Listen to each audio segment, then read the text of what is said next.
Hello everyone. So in our last chapter or in our last video we did disclose that how we have to verify the visibility of the element as we must have the test cases regarding the visibility of particular elements. So now we will continue how to enter the text or enter the value under those particular element or the text box. Remember always one thing that the text always be passed under any text box. Can't be happened that if you want to enter the key or the value to those elements which are not acceptable for the input, those will not be acceptable. It will not give you the error on the runtime for the compilation, but yes, it will reflect you with an error at the time of execution. So let's consider that we did have verified the visibility of these elements. Now we have to take some action on these elements. So the first action that should be, obviously these are the text boxes, so we have to enter some values in particular text boxes.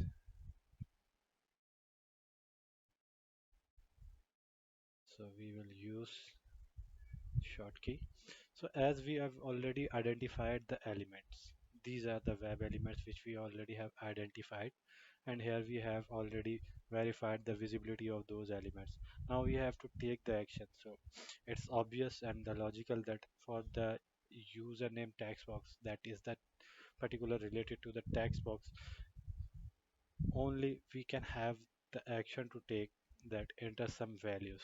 So as we don't need to again reinitialize those elements, so we will utilize it as a username text box dot send keys.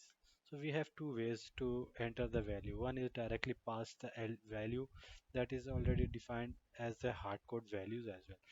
Later on we will see how we can make it the dynamic as per your application or the project which you are going to use. And obviously if you are going to develop your automation test cases and everyone has to execute with respect to their own users, then they must have to use their own username or password, and so on.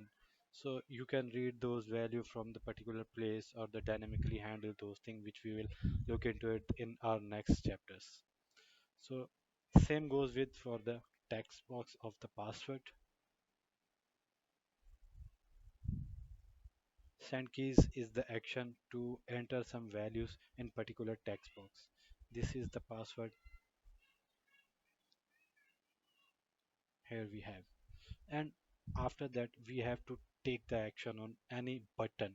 So one action we did have already, that we have to verify the button has been displayed. Now we have to verify that okay, this has been displayed after passing the credential to the username and the password. We have to take the action for the click on that particular login button. So the login button has already been initialized. So we can use the send key, but it will give the error as I have mentioned. So we have to take the action of the click on this particular button.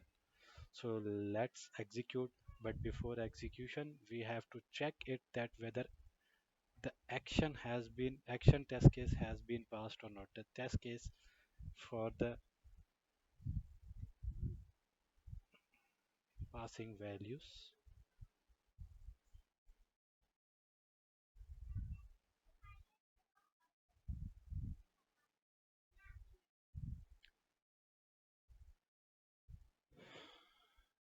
Now again it will compile the code and check the error if there are any in our code on the runtime.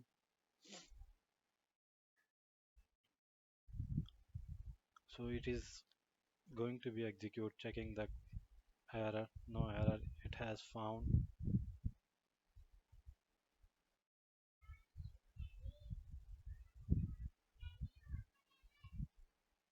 See, it has been logged in.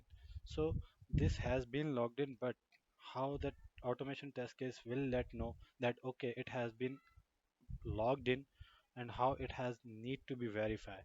So obviously as per our test case, there should be any post condition for this particular test case, as it is the next test case, that after the login we have to verify that whether it has been logged in or not.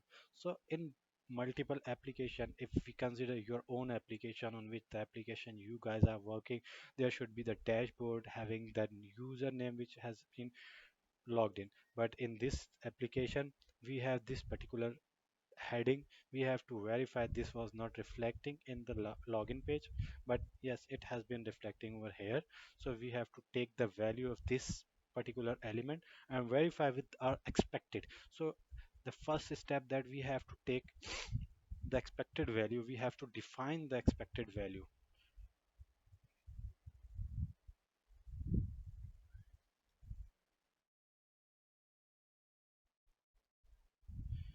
So here the first thing which we have to do, that is create new string with the expected value, that is products. Consider that it has already been defined in the document that the expected value should be the products after logged in your application. Now we have to take or initialize this web element. So web element, we are giving the name of this dashboard heading. You can give it like this, or you can, if you want to, then you can go for with the underscore after this dashboard. So driver.find element by xpath. So here we have to define the xpath. So as we have to identify the xpath, this is the particular, as you can in the previous video I have already told you guys that how to create the xpath. So you can directly ping to me over the LinkedIn and pass the comment in the video as well if you are having some problems related to creation of the xpath. So I will create the specific video how to create the XPath, multiple XPath on the basis of the criticality, as we do have the only class here for this particular div. So we can go with the multiple conditions that we are going to define with the class, and the class is product label.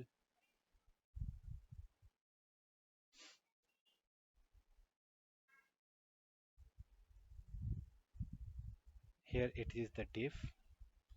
So it is one of one. Consider that the same class have two or more than one element. So how you can guys go with it to handle it?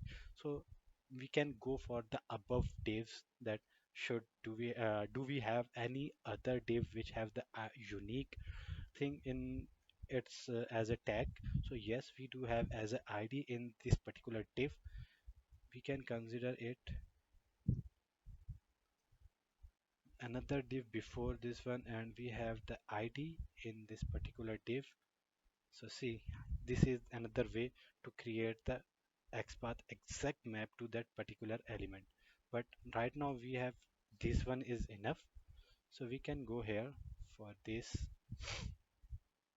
Now you have to identify that whether what is the actual value of this particular element. So there are certain ways, as I mentioned, we can create the actual value string.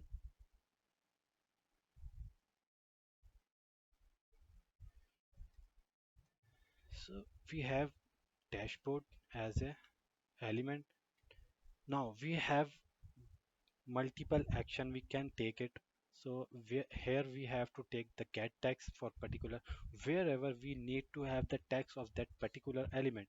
So at that time or on that particular elements, we can use the get tags. After taking the value of this, we can again verify with the particular that if the expected condition meet the actual condition, then okay, our test case is going to be passed. So expected value dot equals actual value, then the test case is pass, otherwise the test case will be failed. So we can